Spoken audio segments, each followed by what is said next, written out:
A 16-year-old boy was reported missing by his family after he was a no-show to football practice and hadn't been seen for approximately 3 days. Simultaneously, in a nearby town, a welfare check was requested for a 51-year-old man, also due to a no-show at work. What investigators didn't know is that one of these missing people would turn up dead. And although these cases occurred in 2 different towns, they would have one common denominator. This is the disturbing case of Gabriel Davies.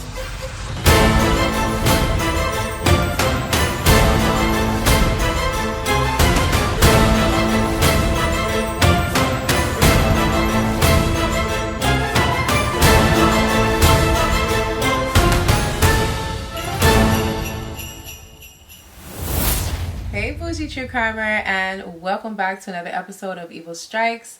I am your host Boujee Hustla, and this is a Boujee Hustla production. If you're new to the channel, Evil Strikes is a new series I started here where I come on camera and I share a true crime case while beating my face, sometimes.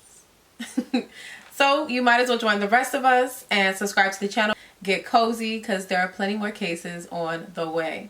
So guys, today's case, let me tell you, this case was literally like a roller coaster. If you haven't heard about this case, it broke out around the end of September to October of this year, 2022. And it started on TikTok and then made its way to like headline news. I didn't hear about it until it made the headline news. And when I heard about the case, I was like, let me follow up on this.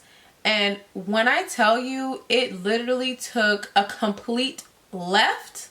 I was just like, where did that even come from? But it definitely has a lot of twists and turns, and this case will leave you with more questions than answers, unfortunately. So without further ado, let's get started.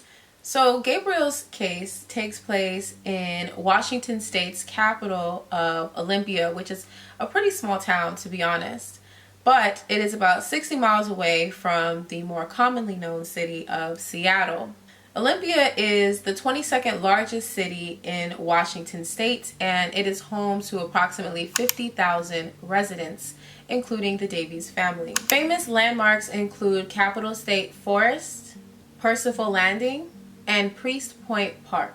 So much like the other cities of Washington State, you don't have to travel too far into Olympia before you stumble across some of the country's most beautiful scenery. I mean, it goes on for miles and miles and miles.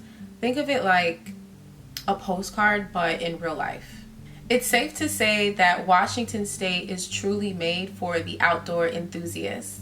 Locals tend to enjoy activities such as long trail walks, hikes, and camping, and the Davies family was no exception. On August 27th of 2022, so just this past summer, Gabriel and his friend Justin Yoon would go on a camping trip with some of their friends and family members. Now, I just want to note that it was never specified as to what friends and family actually attended this trip, but nonetheless, they went to a place called Panther Lake. So Panther Lake sits about 20 miles south of Seattle and about 60 miles, I believe, northeast of Olympia. So that would be approximately an hour and a half drive one way. So the very next day, on August 28th, 2022, some of the family members would report that they noticed Justin and Gabriel went missing. They left around midnight, maybe even 1 a.m., and they didn't return back to the cabin until approximately 6:30 the following morning. Now, of course, no one really thought anything of it because you know how teenagers are. They slip out into the night to go have their own fun, and so there was no reason to think that there would be anything going on. So later that morning, about 1:45 p.m, the family members at this trip noticed that Gabriel and Justin had left yet again, but they didn't come back. And so again, they didn't think anything of it and figured that they would probably turn up later on that day. Fast forward 4 days later, on August 31st, Gabriel's family would report him missing after several failed attempts to get in contact with him, and also discovering that he never made it to his football practice, which was very abnormal for Gabriel because he loved football and he was always at every single practice. So at this point, tension is steadily on the rise, and for good reason. They have no idea where Gabriel is and no one can get in contact with him. Now, prior to the disappearance of Gabriel, there was another case that happened not too long ago that had strikingly similar details. 2 young athletic boys unexplainably went missing as well. But needless to say, history sounded like it was repeating itself, which is why the town went into a frenzy when they learned that Gabriel had also gone missing as well. But as luck would have it, about 15 miles away in a small town called Tenino, there was a break in the case, and apparently a truck was discovered belonging to Gabriel. Now, although this may have seemed like a step in the right direction for this case, what detectives would uncover in and around the truck would literally send everyone into a frenzy. So after discovering the newfound evidence, investigators weren't sure if this was going to be a rescue mission or a recovery. Concerned about his well-being after his vehicle was found near Tenino, parked with some blood and items inside, his cell phone crushed nearby.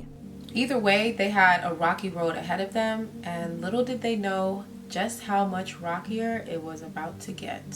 The very next day, on September 1st, Pasco County Sheriff's Department would receive a call to request a welfare check for a 51-year-old man by the name of Daniel McCall. There wasn't too much public information available about McCall. So far, all we know is that he missed 4 consecutive days of work, which was very alarming to his employer because he's a very reliable person. And they understood this to be out of his character, which is what initiated the welfare check. So on September 1st of 2022, officers would make their way over to McCall's home to conduct the welfare check. After failing to get any access to his home, officers were able to find a way to get in. Now, I'm not really too sure what methods they used to enter his home, being that it was only a welfare check. So I'm assuming they must have seen something that triggered them to move forward with investigating his whereabouts. But you guys can let me know down in the comment section, because I'm not really too sure what the laws are when it comes to entering a home of a resident if you don't already see signs of danger, or something that would warrant an officer to just enter the home. Because in most cases, from what I've heard, when someone conducts a welfare check, if no one answers, they just leave. Basically, they might walk around the premises to see if there's anything that stands out, but if they're not able to see anything out of the ordinary or anything that raises an eyebrow, then in most cases the officers would just leave the premises and let the person who was concerned know what happened. Like, I know the law a little bit, but not that much. So if you have anything to add on to that, you definitely can by leaving a comment down below. So in any event, like I said, the officers did not get an answer at the door, and they were still able to make their way into the home of McCall. And once they entered into his home, their noses were greeted by a very distinct odor. And I'm pretty sure you know what odor I am referring to. So at that moment, once that distinct odor hit their noses, they knew they were standing in a crime scene. So after a few moments of searching the premises, the officers stumbled across the deceased body of 51-year-old Daniel McCall, and he was sitting in a pool of his own blood.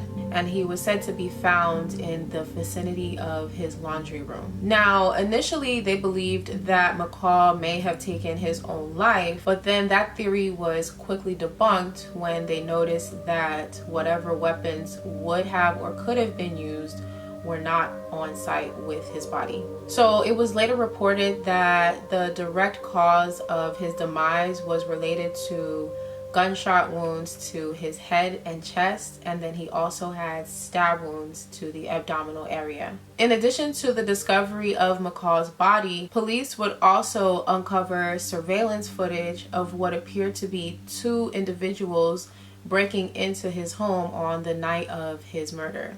The two suspects were seen accessing McCall's home through his dog door.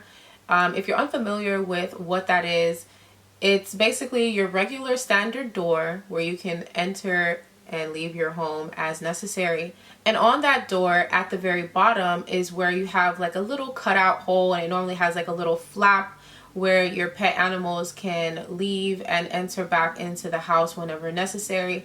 But as we now see in this case, that can actually be a very dangerous thing, because not only can you invite unwarranted animals into your home, but you can also invite unwarranted people. Now, as far as the two suspects are concerned, after a few moments, you do see them fleeing the home with what looks like guns and ammunition, but unfortunately the security footage was too grainy to make out who the two suspects were.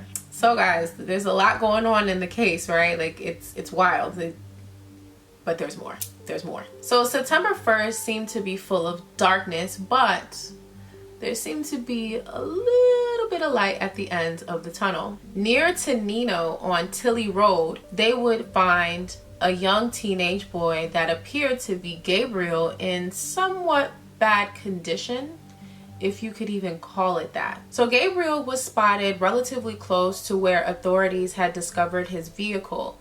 However, like I said, the state in which they found him in was very strange. He didn't have any shoes on, he didn't have a shirt on, and the quote-unquote injuries that he sustained just did not line up with someone who had been wandering the wilderness for the better part of 36 hours as he had claimed. He looked relatively healthy, he looked relatively clean, and it was just really strange that he didn't have a lot of the markings that you would find on someone in that condition. So since detectives didn't have any reason that foul play would have been involved, they let him go home, and little did they know, this is where Gabriel's story would be rewritten, and it wasn't a fairy tale.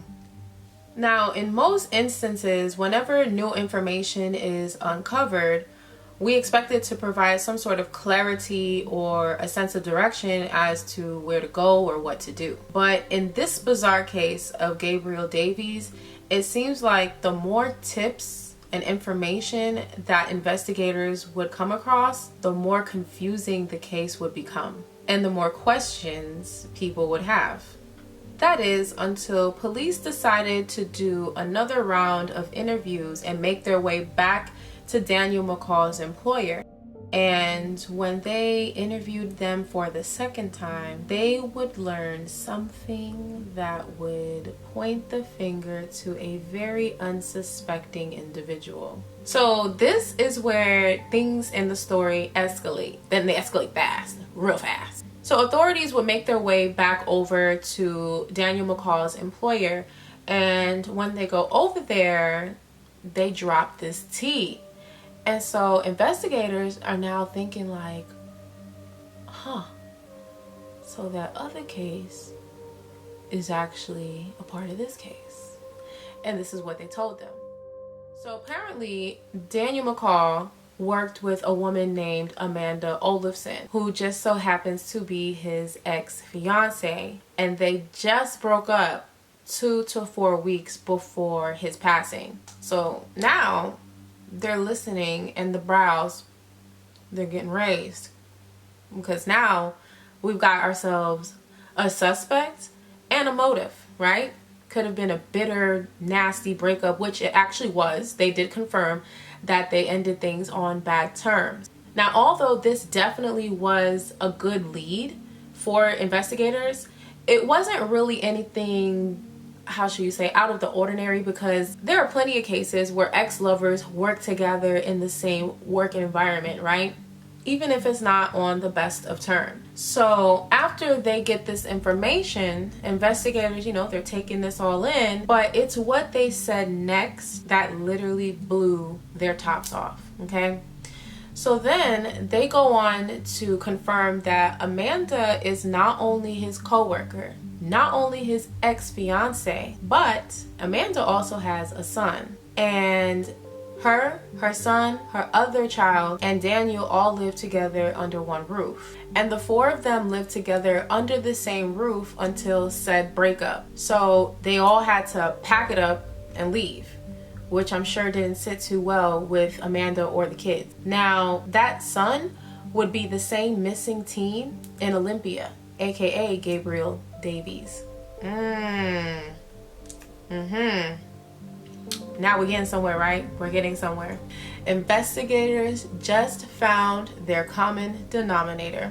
So with all of this newfound evidence, investigators are eager to start building their case. They need to figure out how exactly Amanda, Gabriel, and now Daniel are linked together, and could Gabriel be one of those suspects that they saw in the surveillance camera? And does Amanda have anything to do with Daniel's death?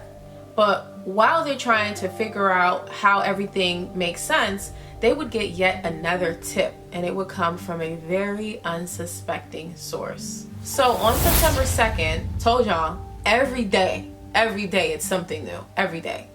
So like I said, on September 2nd, Gabriel's father would reach out to law enforcement and tell them that Gabriel was attacked by this biker gang, and this biker gang was somehow affiliated with Daniel McCall, the now deceased Daniel McCall, and that they instructed Gabriel to break into his home and go in his safe and steal some items. That is the most random thing I've ever heard, and that's literally what was going through my mind when I was researching this case. I'm like, so you mean to tell me that a biker gang spotted you, Gabriel, 16 years old, and said, you need to break into this man's house and get our shit?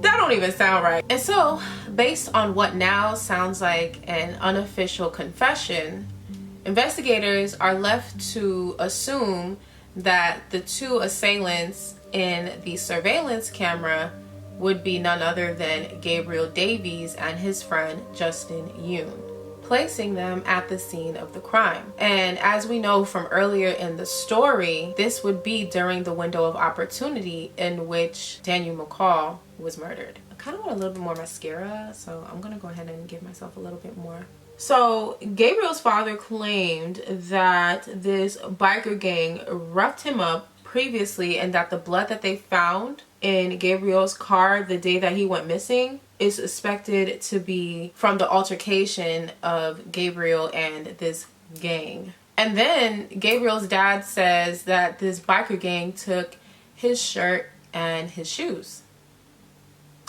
The math ain't mathin'. The math ain't mathin'. That's all I'm going to say about that. So after gathering what seemed like more than enough evidence, authorities went ahead and put out an arrest warrant for Gabriel Davies and his friend Justin Yoon.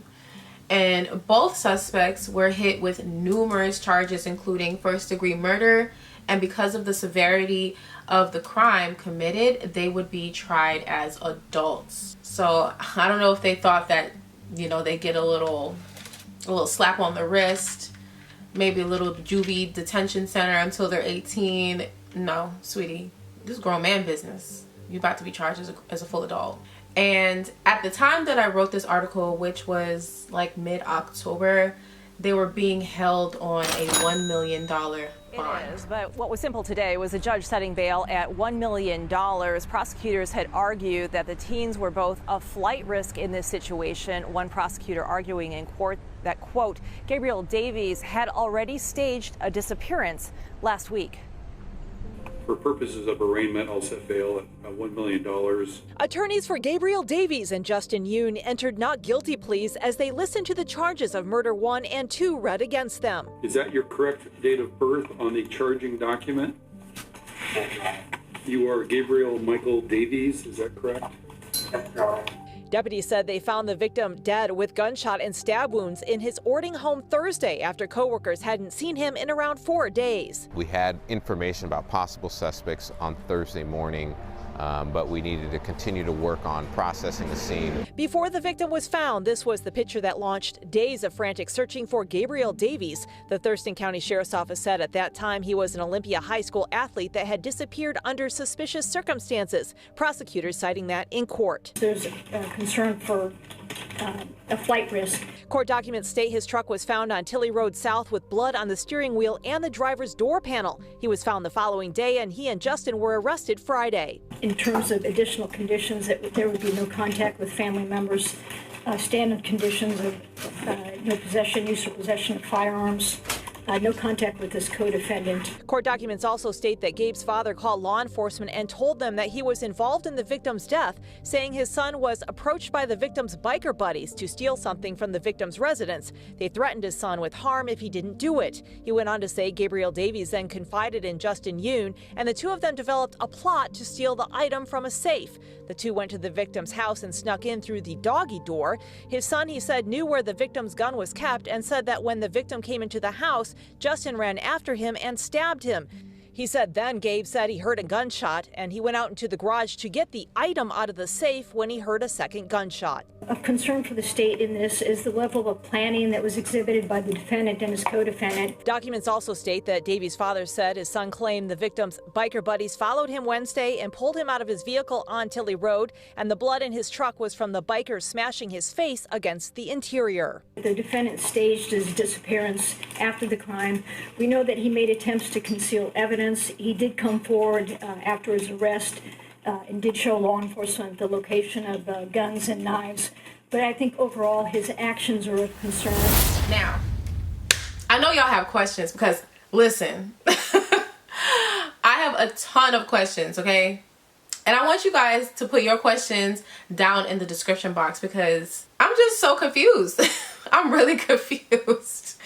Like I said, this was a very confusing case, and it's just like, what was the reason? Like, none of this makes sense at all. And the crazy thing is, throughout this whole process, we have yet to hear from Gabriel's mom, who is one of the biggest parts of this story, because if it wasn't for her dating Daniel, I'm pretty sure Gabriel and everyone else would not have ever crossed paths with him. So as you can see, with each day bringing new tips and leads to the case, there were still so many gaps in the story. Like, for one, this so-called mysterious motorcycle bike gang or whatever gang, why did they choose high school students of all people to carry out a job that a grown man should be doing?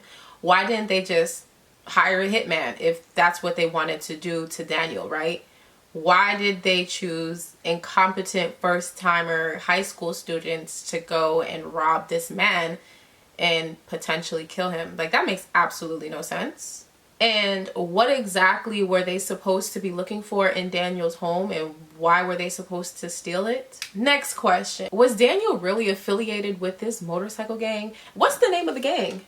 Because why is it that you're associating this gang as this gang and not the name of the gang? Because I'm sorry, if Hell's Angels come for me, Hell's Angels is who came for me.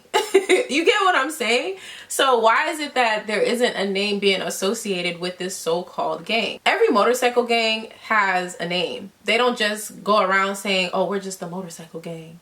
And then if this motorcycle gang hired Gabriel and Justin to carry out this plan, why did they let Gabriel go knowing that he didn't necessarily complete the mission? Because they left with guns and ammunition. They didn't leave with anything else unless that's what they were supposed to steal. So if this motorcycle gang hired both Gabriel and Justin, why is it that Gabriel was the only one that suffered these quote-unquote injuries and not Justin? And then why would they let Gabriel go if he didn't complete the mission? He barely had any markings on him. That doesn't sound like the doings of a motorcycle gang. Motorcycle gangs are infamous for roughing you up beyond your wildest dreams.